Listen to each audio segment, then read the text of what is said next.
press the bell icon on the YouTube app and never miss another update. Hi students, welcome back to your social science class. Today we are going to continue the chapter India, Transport and Communication. We stopped at dealing with the roadways. Okay, different kinds of highways is what we discussed in the previous class, the types of roads. Today we'll move further into the railways and then continue to the waterways and move further. Now, railways is also put under land transport. Okay, railways is also put under land transport. Classification of three kinds is what we studied in the previous class: the land, water and airways. Now, in land we have finished roads. Today we'll discuss railways. Okay, please correct that mistake on page number 96. In the chart it's railways. Okay, now railways, traveling by train is a very comfortable situation. I'm not talking about the local trains that are there, which go on daily basis just like the public buses. But I'm telling you, for a long distance, very comfortable than the bus. You have your own way to be comfortable and sit nicely, enjoy your journey. And it's sometimes a very long journey, sometimes a short journey, but still you can at least go comfortable. And this railways plays a major role, and a lot of people get employment into this. So many people are working. Just look at the connection of railways we have all throughout the country. So many people are involved in working for the railways. And it opens a lot of employment opportunities for many people who would like to get into certain kinds of jobs in the railways. Now, while it carries its passengers, okay, while people are moving in the train, there are also other trains which carry goods, okay, goods from one place to another. Have you seen sometimes while you're traveling, there is the railway track in between and they put the gate when the train is about to arrive, and then sometimes you see it's not a passenger train, whereas it's sometimes carrying the trucks, sometimes carrying goods, okay, coal, it's just moving around. So different kinds of ways where you transport through railways. You can take people from one place to another. You can also take goods from one place to another. Okay, that doesn't disturb anybody there. Whereas in the roads we are traveling and we are walking. But in the railway tracks, unless and until anybody is crossing or nothing like that, there is no disturbance. It's at a stretch, very open, and only sometimes it passes through the roads. And that time we will have to wait for the train to pass. Otherwise, it's all interior and among the jungle and other things. So it's a stretch which goes. Some tracks connect to the other. Okay, that's where you realize your train is going to stop and the next train has to cross the track. So these are connections that are done through the railway tracks from one place to another. Now, they are also aiding in the economy of the country, also helping in the sector of agriculture because of the transfer of goods that they can make. So, more of production, more of distribution, and also more of consumption that is there because goods can be traveled from one place to the other. Then, trains or railways helps in trade and tourism. We get a lot of people, isn't it? Now, in India, there are certain places called as the tourist places. People do visit it. Foreigners do visit, the Indians do visit it, and people travel. People travel through the trains from one place to another. Sometimes you don't have buses there. Sometimes you only have trains and airways. Sometimes no airways, you'll have to only travel by train. So, these are the different aspects, but basically what is happening, aiding in trade, commerce, in the economy of the country. Then, these railways were constructed during, while the British was ruling us. The construction of the railways has happened for the transport of raw materials, okay, for the transport of raw materials, and to take the army from one place to another, the armament from one place to another, and as well as to transfer the raw materials. This kind of a railway system was started. Now, first railway line was laid between Bombay and Thane in 1853. Now, this is important for you to know.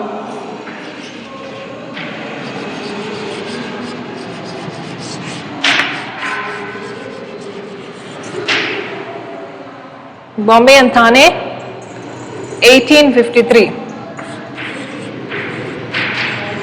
This is the first railway line, okay, Bombay to Thane. Remember this, underline it as I am reading there. Bombay to Thane, Bombay and Thane, 1853 was the first railway line. Then was Kolkata to Raniganj.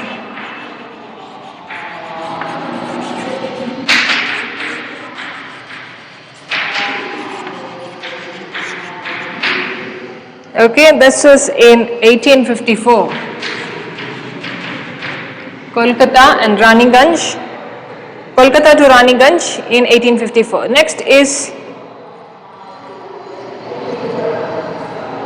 Chennai to Arkonam in 1864.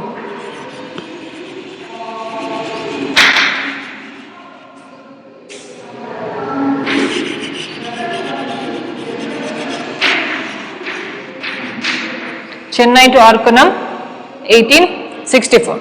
53, 54 and then 64. So you can remember easily. Just remember the places. Now, this is the largest public sector that is there. Railways is the largest public sector in India, undertaking in India, and it has a network of 7,031 stations. So imagine the number of people working and number of people traveling. 7,031 stations and a length of 64,015 kilometers. So 64,015 kilometers is covered by the railways. Now, they are divided into 17 zones. Okay. Eastern railways, western railways, if you have heard, okay, southeastern, southeastern, okay, 17 zones like that. Even when you apply for jobs in the railways, they ask you where do you would like to get placed, okay, so they list down these 17 zones. Just go into the website of the railways and go and just check while applying, or just to check for information. They will, it's laid down of the 17 zones that is there. Okay, now most of the trains have a very safe and a comfortable journey for you. Sometimes here and there difficulties have arisen or trains may have collapsed down, but most of the time it was a very safe, it is a safe and a comfortable journey that is there. And though it is not disturbing anybody any much, because it is somewhere interior on the roads, it takes its own time and moves away. So this was railway transport. Now we'll study pipelines.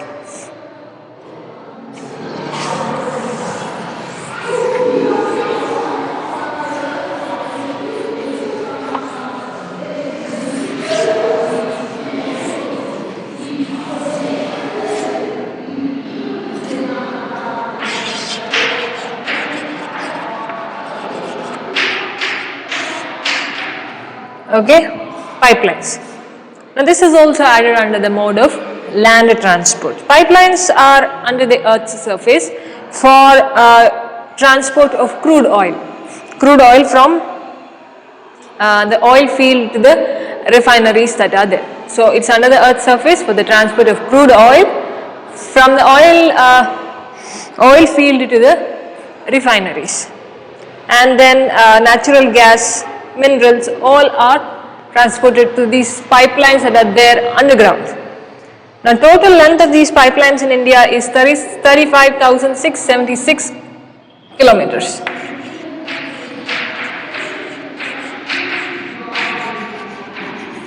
(35,676 kilometers) is the total length of the pipelines.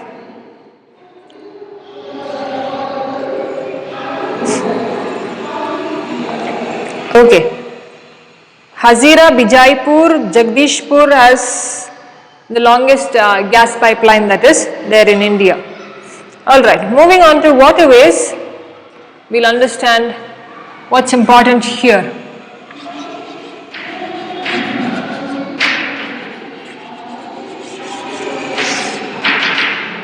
And this is a very easy, not a very technical lesson as such. You can understand it easily. Anyway, we will study it. Now, waterways is moving through sea there. Moving also, it takes a longer time. If you're traveling by ship, it takes a longer time. People rarely do travel by ship now, but if you have heard these foreigners coming down, they come to these cruise, okay, and they travel. They took so many days to travel to another place or maybe our own country. Okay. Now there are two kinds here: inland and ocean.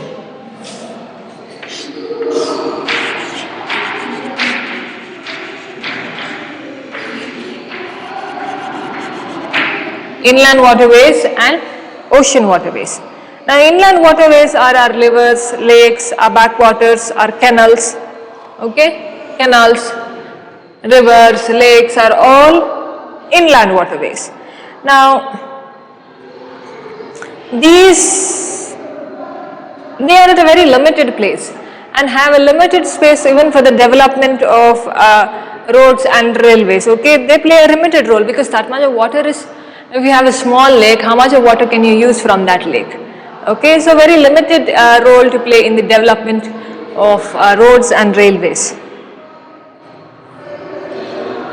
Okay, now in India, the inland waterways mainly was used by people to carry goods from one rivers, cross through the rivers, okay, goods from one place to another, especially the Ganga, the Brahmaputra and the tributaries in the Ganga and the Brahmaputra. Okay, then is the ocean waterways. Ocean waterways through seas and oceans, okay, form the ocean waterways. Now above it is rivers, lake, backwaters, canals. Below is sea and ocean. Ocean is vast, sea is much smaller than the ocean. Now we have lot of ports along the coastline there, and this is somewhere aiding us in order to travel goods from one place to another through different ports that are there. PORTS, ports, okay. So 85% of our foreign trade that we do is through waterways. 85% of our foreign trade that we do is through the waterways. Now ports are places where the sea and the land meet together. That is, goods may be brought through the sea and then they can be taken through the taken somewhere else through road transport, okay, through land. Now ships come to the harbor there, okay. Ships are coming to the ports and then they load and unload their things and then taken away by the road transports. Now 14 major ports are there in India, okay. 14 major ports. Now they are divided as major, intermediate and minor ports. So 14 major ports in India. Ports are again divided into major, intermediate and minor ports. Major ports are for large ships to have their sheltered harbor, okay, and for handling cargo facilities that are there.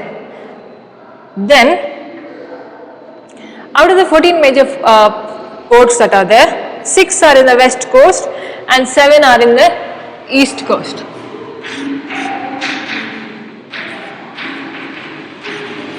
Six are in the east coast, 7 are in the west coast. Okay? Okay.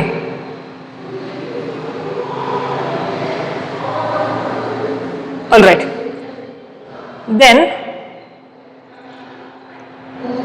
okay, 6 are in the west coast, 7 are in the east coast.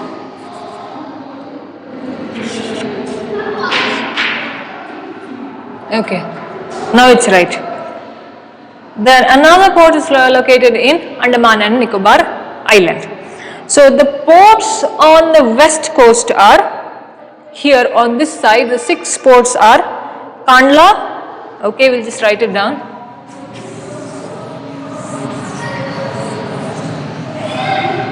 Ports on the 6 ports on the west side. First one is Kandla. Okay, Mumbai, Kandla, Mumbai, Jawaharlal Nehru Port,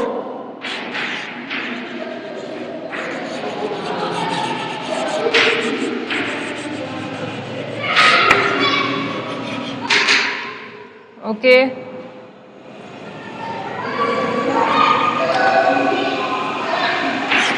Mormugao, then New Mangaluru Port,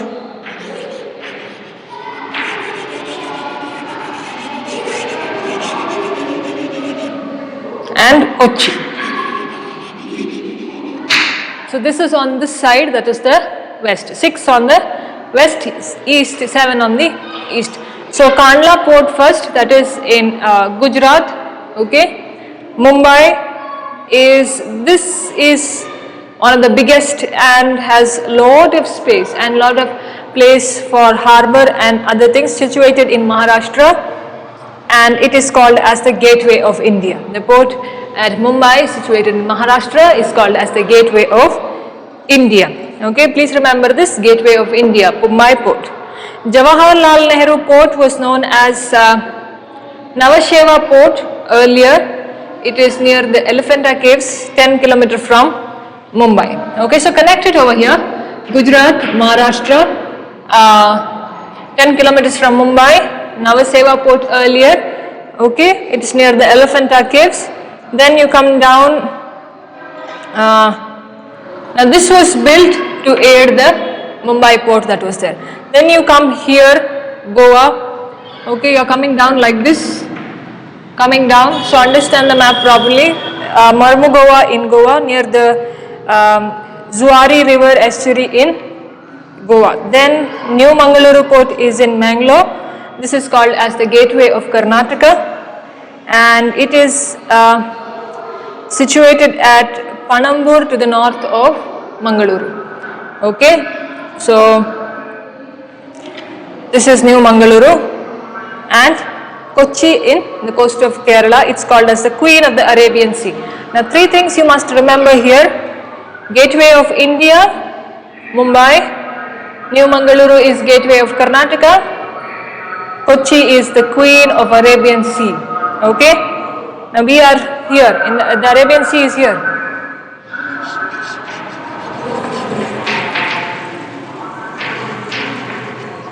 Bay of Bengal is over here. The Indian Ocean is over here. So the Queen of the Arabian Sea, Kochi in Kerala.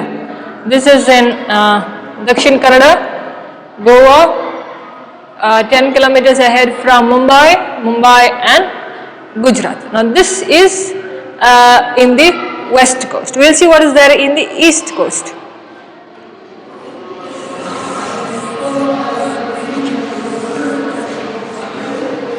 Remember, it is coming down like this, okay, till Kerala. Then east coast. 7 in the east coast. The first one is Tuticorin.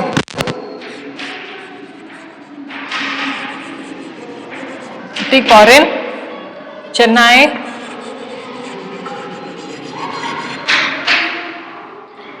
Ennore, Visakhapatnam,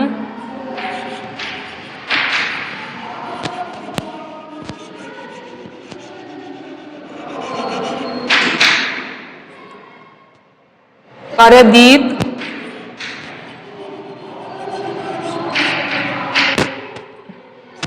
Haldia,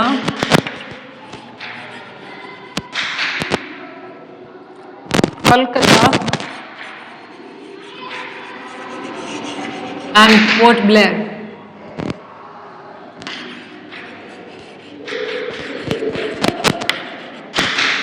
Okay. Tuticorin, Chennai, Ennore, Visakhapatnam, Paradeep, Haldia, Kolkata and Port Blair. So Tuticorin is in Tamil Nadu. Now make charts like this. Okay, make charts for the east coast and the west coast. Write the name and write where it is situated. That's it. And if there is any name like that, like Gateway of Karnataka, Gateway of India, Queen of the Arabian Sea. 3 columns. Okay, which is not there, mark it X. Chennai is in Tamil Nadu and its oldest port. It has an artificial harbour where you lay down the ships there. Okay, Ennore is near the north of Chennai. Now this was done to aid the Chennai port, to reduce the pressure of the Chennai port. Ennore was built again. Visakhapatnam, this is in Andhra Pradesh. Okay, now this is the land locked and the most protected port that is there in Andhra Pradesh. Paradeep is in Odisha near the Mahanadi Delta, that is there, Paradeep. Haldia is near the Kolkata port. Okay, sorry, Haldi is near West Bengal. Okay, in West Bengal, and that is going through the river Hooghly. Now ships that come here cannot enter the Kolkata port. Larger ships cannot enter the Kolkata port. Now this Kolkata is on the, now these are very close by, okay, in West Bengal. Okay, Kolkata port is also on the bank of river Hooghly, the second biggest port in India, that is Kolkata, and this is the largest port somewhere in Southeast Asia also. Port Blair is in Andaman and Nicobar, and this is one of the Union territories, one of the Union territories of India. So Tuticorin, Tamil Nadu, Chennai, Tamil Nadu. Ennore was done to aid the port of Chennai.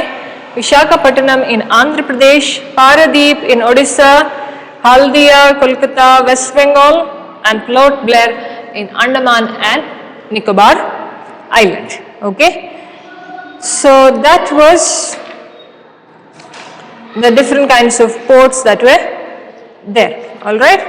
Now we'll see a little bit of air transport as well.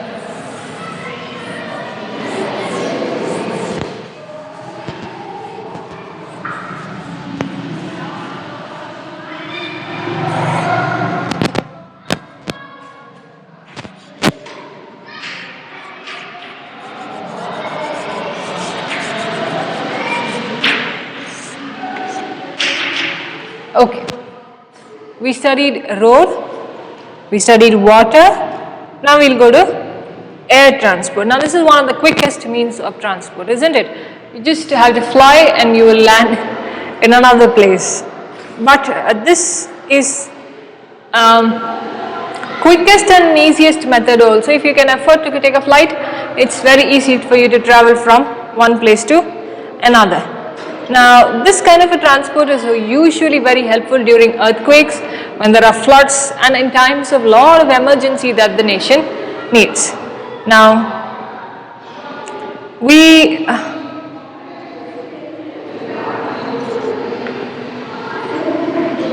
Air India, that is there, is India's national flag carrier with the Indian Airlines in 2011, and that is connecting a major part in India with the rest of the world. Air India along with the Indian Airlines. Now private air transports are also there, public air transports are also there, okay, like public are Jet Airways, Sahara Airlines, Paramount Airways, okay. So these are all other private sectors that are there. Airports that are there, we have 141 airports in India.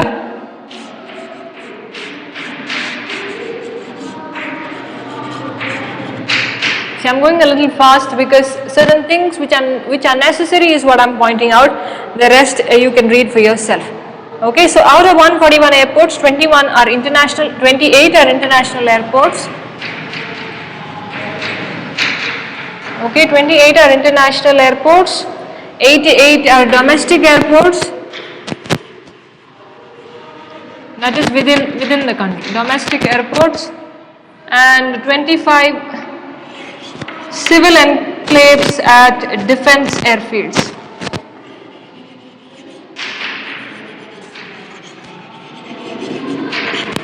This is for the purpose of defense.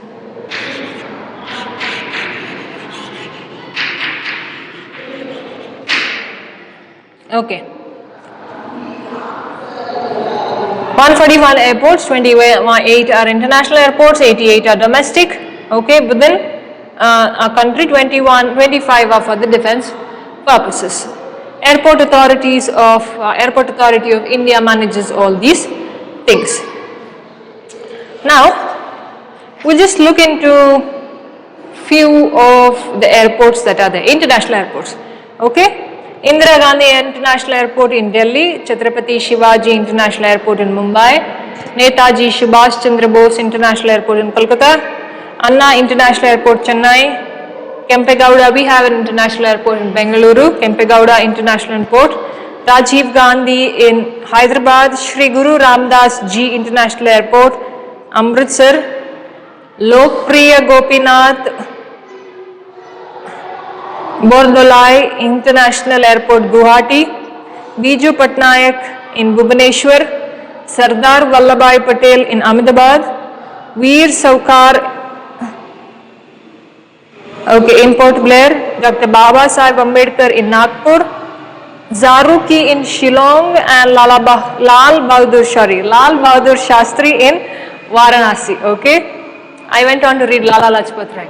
Okay, it is Lal Bahadur Shastri.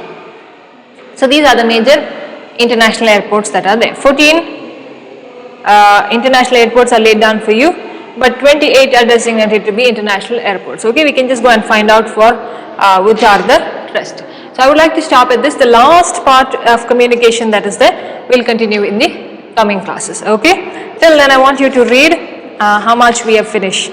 We covered a lot today, but it was very easy and precise, so that is why we could continue and finish a lot today. Thank you students for listening. I shall meet you in the next class.